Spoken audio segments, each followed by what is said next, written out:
Pagka ganyan guys, o yung daan pabulusok, yan natatakot niya na kung bumaba. Kailangan dahan-dahan lang yan. Lalo na pagka nagmumotor ka. Yan. Oh. Sabi ni Angel, ayan, videohan ko raw siya. Hindi ko alam kung anong gagawin niya. Ha? Tatalon? Kaya mo? Kaya mo tumalon? Dati kaya ko yan eh. Oh, wow, galing. Wow, galing ni Angel. Oh. Ops, dandahan. Ops, galing nga. Nakita mo yung ballpen ko dyan nahulog nakaraan? Aha. Sana? Hindi ko lang kay mama. Hindi ko mama. Ah, binigay mo kay mama. Maganda na pala siya guys. Oh. Yan. Ano kaya yung mahanap namin dito ni Angel? Dyan. Magpo-food hunter kami. Tara, tingin tayo doon sa taas. Let's go guys. Dito na tayo dadaan sa pataas. Dahan-dahan. Ha? May daanan na yan dito guys. Oh, tamang lakad-lakad lang. Ayan. Ito na yung kalsada. Kasya na ang 4 wheels.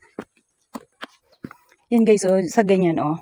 Diyan, marami yan dyan nagsisipagtubuan. Lalo na ngayon, pag tag-ulan, marami yang magsitubuan ng ganun, yung mga tambo. Tawag sa amin guys, tambo. Yung kawayan na pwede mong igulay. Yan, dyan yan makikita. Saan tayo magtingin doon, no? Tingin muna kami dito guys, ng aming gugulaying tambo. Parang wala na.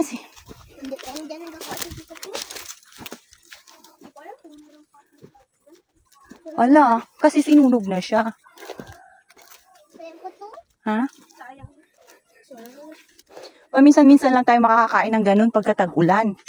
Pero ngayon, hindi na. Kasi, sinunog na pala. Ni Tito Dudong yan. Ayan, oh.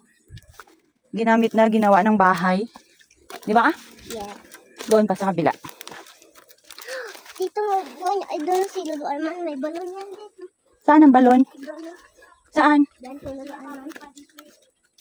Ay, dito pala yung babuyan. Oh. Wait lang. Titingin muna ako dito. Baka mayroon. Oh, magalaki na to. Wala pa. Maliliit pa siya. Okay, doon na tayo.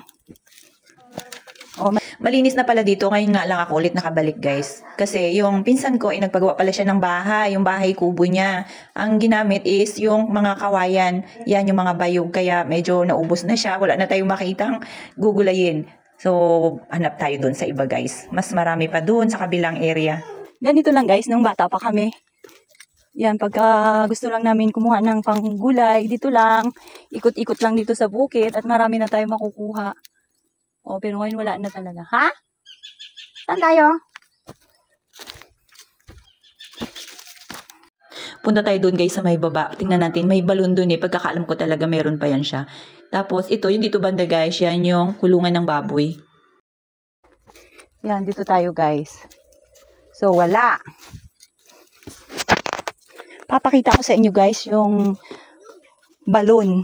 Kung saan, dito kami nag-iigib dati sa balon na ito. Nung maliliit pa kami guys, doon kami nakatira sa bahay ng lola namin. Ang igiba namin, kasi minsan nauubusan sa bomba, dito kami nag-iigib ito. Ito ang balon. Dito kami naliligo. Dito kami naglalaba. Malinis pa yan siya dati kasi nga palaging nagagamit ng tubig. Maraming nag-iigib. Kaya laging napapalitan siya guys. Hindi ganyan ang kulay. Medyo malinis-linis pa dyan. Unlike po ngayon, tingnan nyo marumi na siya. Pero super lalim ng balon na yan.